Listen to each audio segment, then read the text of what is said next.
the mayor.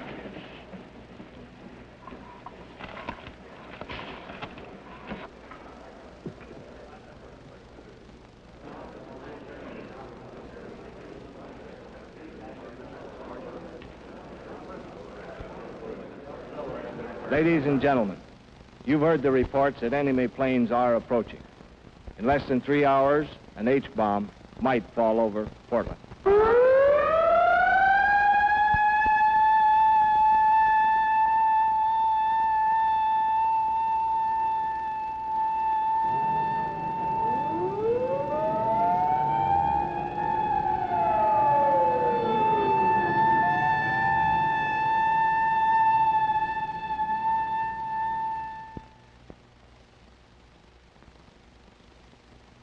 Like myself, I think you're going to be very interested in this story that we're going to tell you.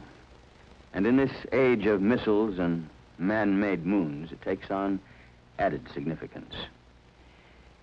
There are no actors in this story, but there are a lot of people. The people of the city of Portland, Oregon, and what happened to them, or could happen to them, on a day that we'll call X.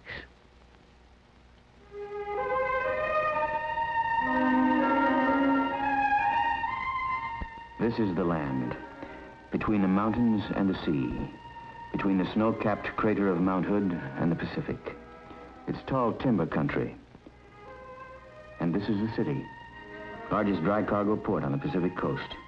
And its people are friendly and rugged in the tradition of the Oregon Trail. Population, about 415,000, more or less about the size of Hiroshima. And this is what happened, or could happen, on a certain day called X. The sun came up at 6:31. Joe Foteff was there to observe and chronicle the event. The paper, Joe noted, was a little heavier than usual, but naturally he didn't stop to read the headline. And Mrs. Frank Stufel, Portland housewife, mother of 5, was concerned at 8:02. John, it's time to get up. You'll be late for school. Children late and coffee boiling. And with these problems duly appraised, she turned to the woman's page of the Oregonian, thus managing to avoid the front page, which, after all, contained nothing but scare headlines. The time is 8:27. Wake up, Portland. It's a wonderful day today. Stay tuned to KOIN for the best in music and news. And now, we continue our wake-up show with more transcribed tunes. At 8:36, the population of Portland increased by 1.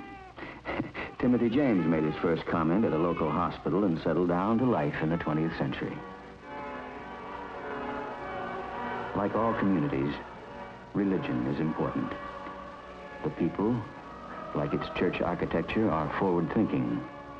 At 9, a special service is being held. And at the busy port, at 9:18, Ray Matthews, a longshoreman, loaded scrap iron bound for Japan.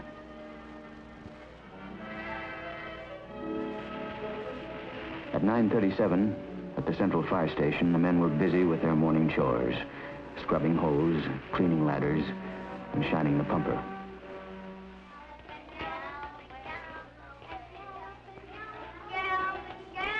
By 10 that morning, at the Harvey Scott School, the kindergarten class of Elsie McGlendon was much involved with the morning's activities.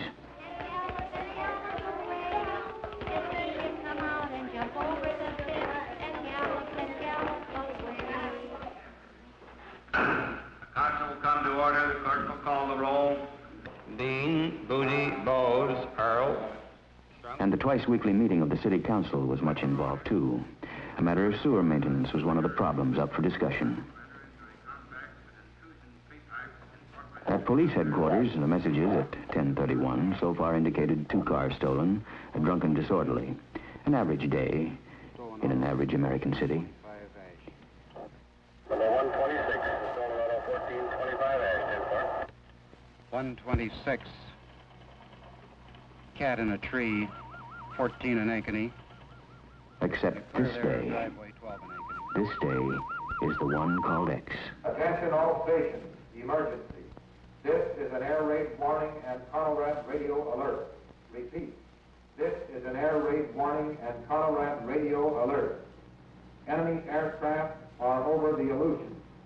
Stand by for warning time.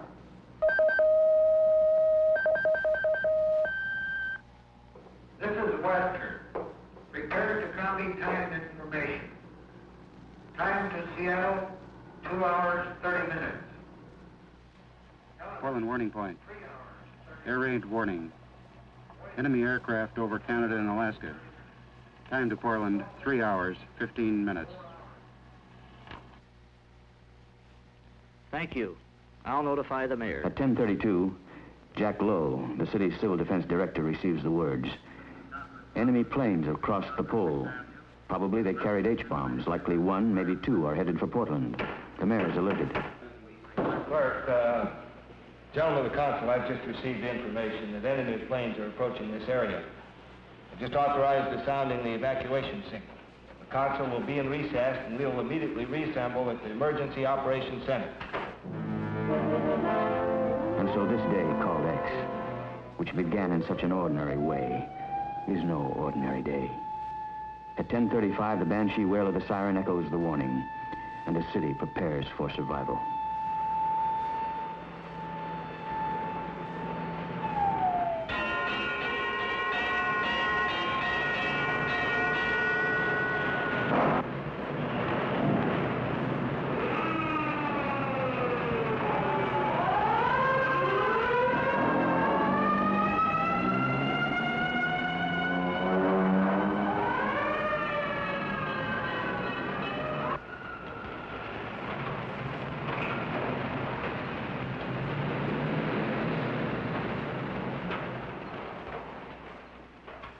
Nine cities in the United States are considered critical targets, and Portland is just one of them.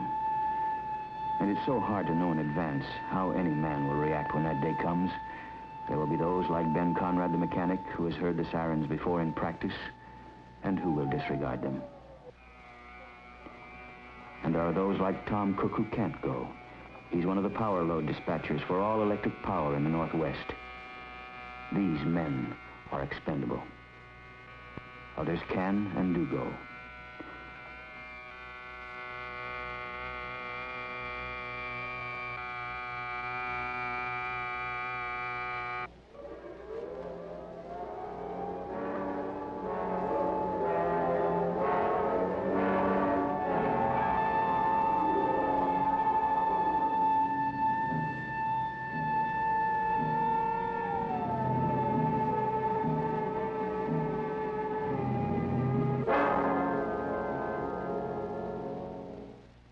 The time is 10:47. This is a Conelrad radio alert. Normal broadcasting will be discontinued for an indefinite period. Civil defense information will be broadcast in most areas at 6:40 or 12:40 on your regular radio receiver. I repeat, this is a Conelrad radio alert. Normal broadcasting will be discontinued for an indefinite period. Civil defense information will be broadcast in most areas at 6:40 or 12:40 on your regular radio receiver. When the siren sounds, some cities go underground, take to shelter, particularly if there's little warning. But Portland evacuates according to a well-thought-out plan. The question is at 10:45, on the day called X, will it work?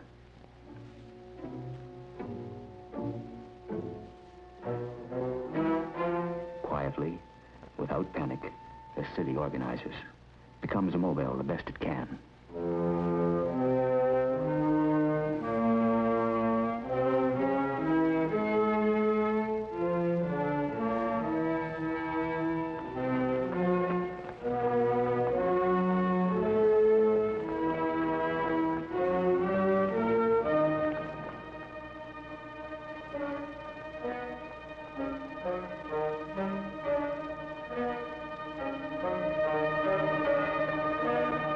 Civil defense is not apart from normal city functioning. The same utilities involved in caring for a city in peace are those equipped to care for her in an emergency.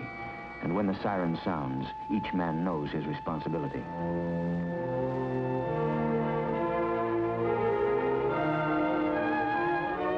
Public buildings follow a pattern well learned in practice.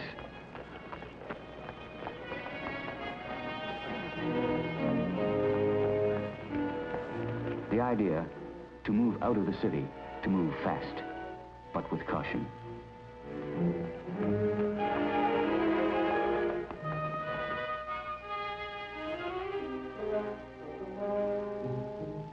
Like other Portland mothers, Mrs. Stufel moves her family to a prearranged location outside the city beyond radiation range with necessary supplies.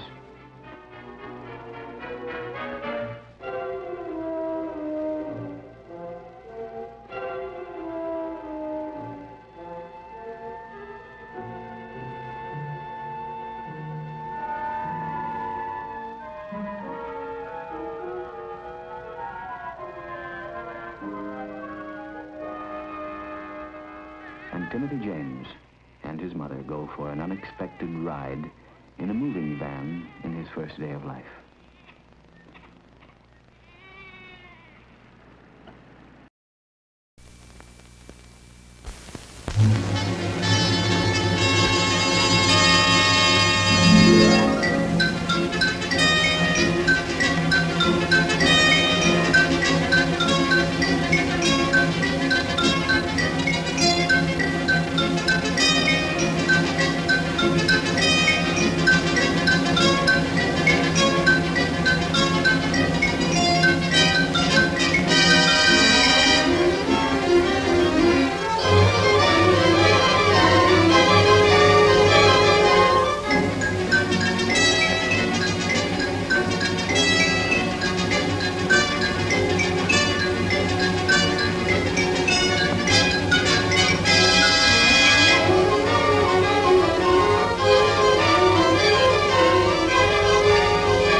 The great automobile factories and the grounds encircling them are never empty. Like mighty reservoirs, they feed the streams of cars along the highways. 1 million families call for motor cars. The work of men who make them is always in demand. America has a ready purse and gives eager acceptance to what the men of motors have built, and built well. Fine materials, soundly assembled. And while a restless and never satisfied horizon calls, the new automobiles stream from the factories, spreading pleasure and speeding business all across the country. The destination? Everywhere, USA.